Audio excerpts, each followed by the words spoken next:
to another edition of Conversations with CASA, a monthly news show produced by Texas CASA that focuses on issues, trends, and resources impacting the child welfare system. My name is Vicki Spriggs. I'm the CEO of Texas CASA and your host.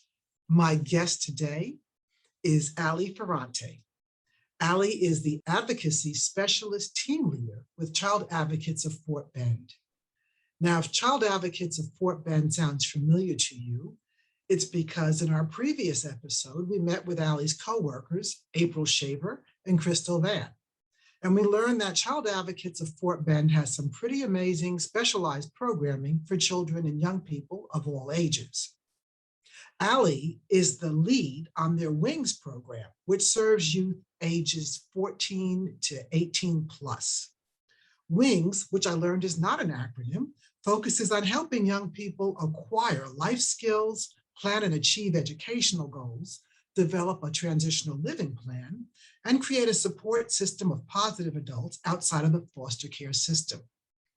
Please join me as I say, welcome to Aly, and thank you for being here. So, welcome, Aly. Thank you for joining us today. Thank you so much for having me today.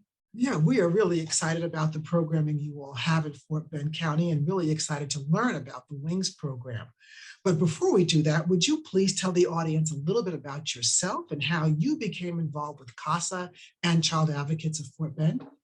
Sure. So, as you said, I'm an advocacy specialist and the WINGS team lead here at Child Advocates of Fort Bend. I started with Child Advocates in 2011. It was actually my first job right out of college.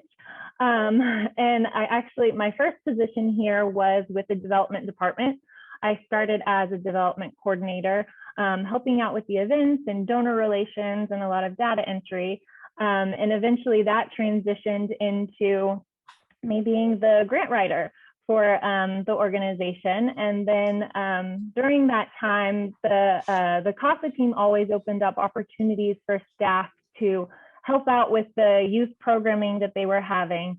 And whenever those programmings were in effect, I definitely jumped on the opportunity and I loved every second of it. It was like the best thing.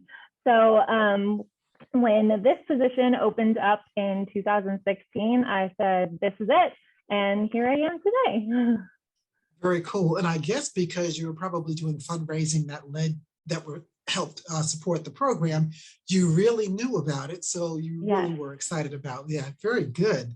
That's wonderful too. It's wonderful that the program has that level of opportunity. Definitely. Well, can you tell us about WINGS and how it was created and how it's helping young people get set up for success? Absolutely. So the WINGS program was created or established before my time in 2005. And the reason we kind of created it was because we were seeing these foster teens, teens in care that were leaving the system at 18 and essentially unprepared to make that transition into adulthood.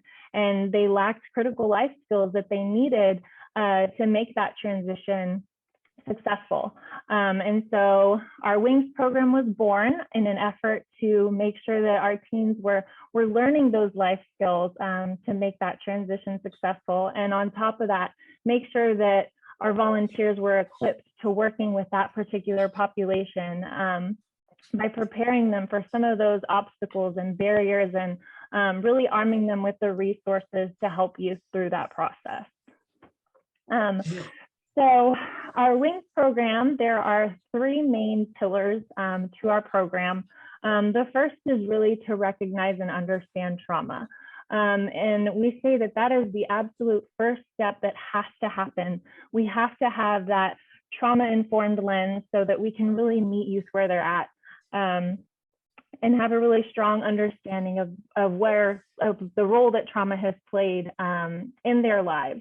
That's so important in order to be able to make a difference. We really have to meet them where they're at. And that second pillar is to build connections and lifetime support networks. And as you know, unfortunately, a lot of teenagers that come into care, they don't necessarily have very big support networks. And when they do, oftentimes those are really hard to maintain due to being moved from foster home to RTC to psych hospitals to more RTCs, and it's really difficult. So we really focus on helping to build those networks and make sure that we're sustaining them so that when they do make that transition into adulthood, that they have a really strong lifetime network of people who are going to be there for them to lean on. And they're going to be the people that those youth can call at 3 a.m. when life happens. Those connections are so, so important. And then lastly, to really support individual goals and transition plans. Sometimes I think that it's really easy for us to make plans for youth. You're going to go to a 4-year university, you're going to do great and get your master's and your doctorate and make all these great plans, but that might not be necessarily what they want for themselves. So it's really important for us to take a step back and to really talk with our youth about what they want for their futures. And as a support system, let's figure out how we can make those dreams, those goals happen. How can we get them to achieve those goals, get them closer? So those are the main pillars of WINGS, and we kind of put these into play through collaborative family engagement. We're really big on that here and blending that with our WINGS program because we want to kind of marry the two because they're so important and they just kind of naturally blend together in terms of building that support network. We're using the CSE tools. We're blending CSE with circles of support, which is a great marrying of those two things. And then regarding circle of support, we're huge on youth-led circle of support. So we're kind of handing the reins to these youth so that they can be the ones leading their meetings and they're kind of running the show and then dictating how we as their support system can help put those action plans together. And then also we have a life skills program, which is probably one of my favorites along with our campus crawl. So every year we take our kids out into the community and really get them some exposure to important life skills that provides that hands-on experience in terms of education, career readiness, financial literacy, health, housing, transportation, and even foster alumni resources. We want to make sure that they have a good understanding of all these things to really help with that transition and learning those life skills.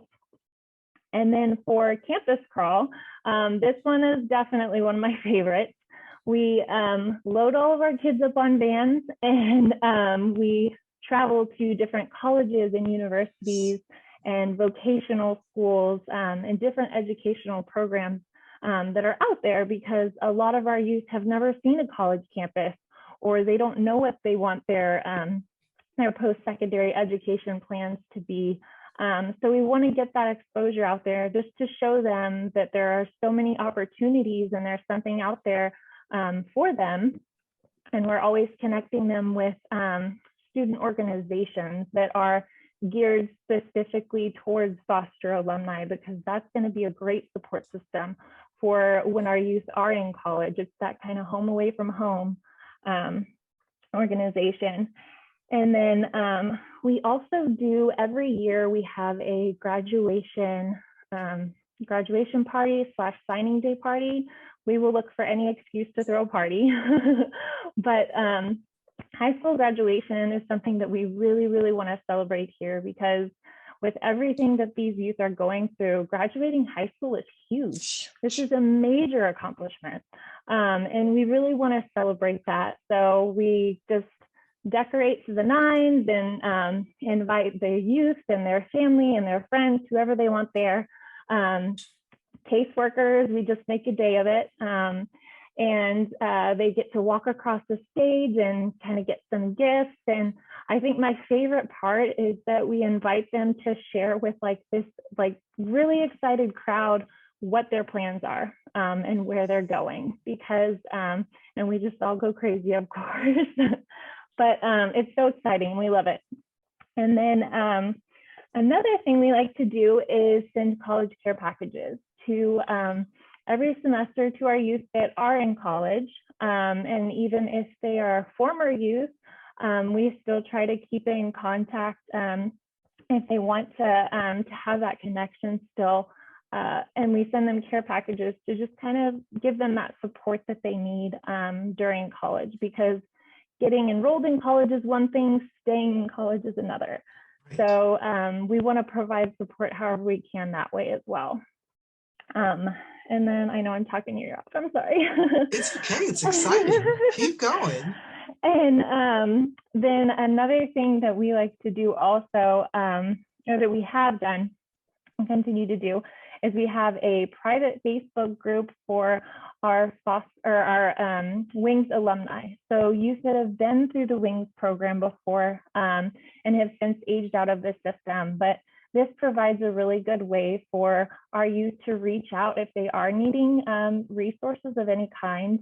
And we're able to provide resources, check in with former youth just to make sure that they're doing okay. And then, of course, connect them with resources should they need anything.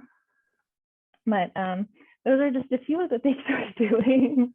Wow. I mean, that is so exciting. And I love that you also include, I love the college crawl, whatever the campus crawl. I love that idea. And I love the fact that you include the vocational schools in that as well. Because today, a young person can go to a vocational school and come out making more money than somebody with a 4-year degree, frankly. Exactly. So to have that option for kids who maybe not be academically focused at this particular point in time, there's still an option. There are still wonderful options out there at both levels, right? Whether it's vocational or whether it's academic. I love that you actually cover that continuum for them. And then just the celebrations that you build in. It's just, you feel the excitement. I feel the excitement that you have as you talk about all that you do for these young people. There's an old song about wind beneath my wings, but I understand now why WINGS is not an acronym. It's really a symbol of the wind that you will give to these young people to help them fly to their highest heights. So that's just amazing. Can you talk or share, if you will, a story maybe about a young person and the difference the WINGS program made for them? Yeah, so I can, if I can, I'll kind of give you two different ones. Sure. So just one from more of a collaboration perspective, and then just another short one on a specific youth who's been through our summer programs and that sort of thing. So we had one youth that came into care, and she was in care for quite a while with her siblings. And when she became of age at 14, she was invited to be a part of the WINGS program. I think she was a little bit hesitant at first, but we convinced her to go ahead and come to our summer program and participate in our life skills program, our campus crawls. We have community give back events in the fall and spring. So she was invited to those as well. And once she came, she never looked back. She came every single year and loved every minute of it. And we really enjoyed having her, and just seeing her grow in that time was just so rewarding and heartwarming. But she actually ended up, after going through the program and aging out of the system, she would call us and ask us, what kind of volunteer opportunities can I get involved with?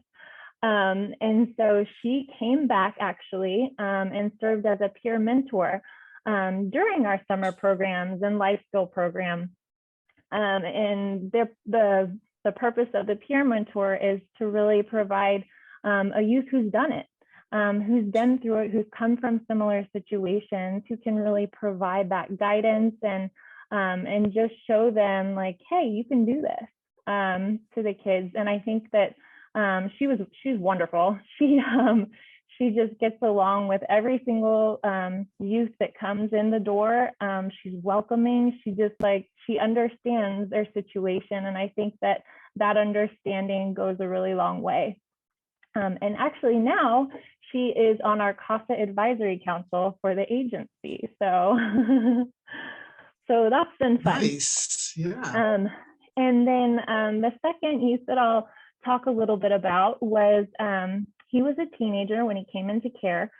So he was automatically a wings youth. And during his circle of support process, he shared with his team that he really, really wanted to be a diesel mechanic. And so his team during circle of support kind of hit the ground running, and the team actually got the judge involved.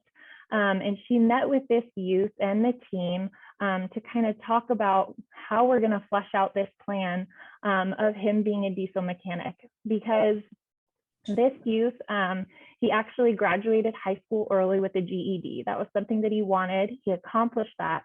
And so that was such a huge and wonderful accomplishment. And when it was time for him to enroll in college, he was 17. And so here you have a youth that's so excited to get to college and to start working towards his goal of being a diesel mechanic, but was running into some obstacles because of his age. At 17, he needed to be in a program that would allow him to stay on campus, but because of his age, he could not sign the housing paperwork for himself and had to have someone else do it. And there was a lot of red tape because no one could sign this housing paperwork for him. And so we got together with the judge and really came together, and it was everyone just kind of, all right, let's start making calls. So we came up with a big list of all the schools that provided this particular program that he was looking for, and started calling those schools, started calling all of the foster care liaisons for those schools to see what housing options were available, if they provided summer housing, which was something he also needed until he turned 18. And so everyone kind of hit the ground running with that, and it got figured out. And it took like such a team of his caseworker, his CASA, the PAL specialist, and the judge, and just so many people coming together to really work as a team to make sure that this youth's dreams were going to come into fruition. And so he is actually there today, enrolled in school and doing really well and working towards his goal. Nice. Well, they always say it takes a village, and in this case, this was the village for this young man. What is your top advice for CASA volunteers advocating for young people in this age group, in that 14 to 18 plus age group? I would say, so I tell this to my volunteers all the time: keep showing up. Just keep showing up, because these youth have been hurt, and their trust has been broken time and time again by people that they care about and they love. So they're having to learn how to connect, how to trust people again. And that's a process. So just keep showing up and reminding them that they matter, that their dreams, their desires matter, and that their futures matter. Just keep telling them again and again and again until they believe it, until they own it. And then when they do, keep telling them, because making sure that they have that successful transition is going to be so much easier if they know that they have someone who's going to walk alongside them and support them the entire way. Super. And I think, is it okay if I add this, and tell me if I'm off base or not, but it also seems like a large part of what you all do is cultivate those relationships, those collaborative relationships that you can bring other people's skill sets to bear when necessary for that young person. Absolutely. Okay, good deal. Well, Aly, thank you. Thank you for your enthusiasm. Thank you for your commitment to these young people. And thank you for joining us today on this edition of Conversations with CASA. Thank you so much, Vicki. I enjoyed talking with you. Same here. Thank you. And thank you all, the viewers, for joining us for this edition. We look forward to seeing you next time.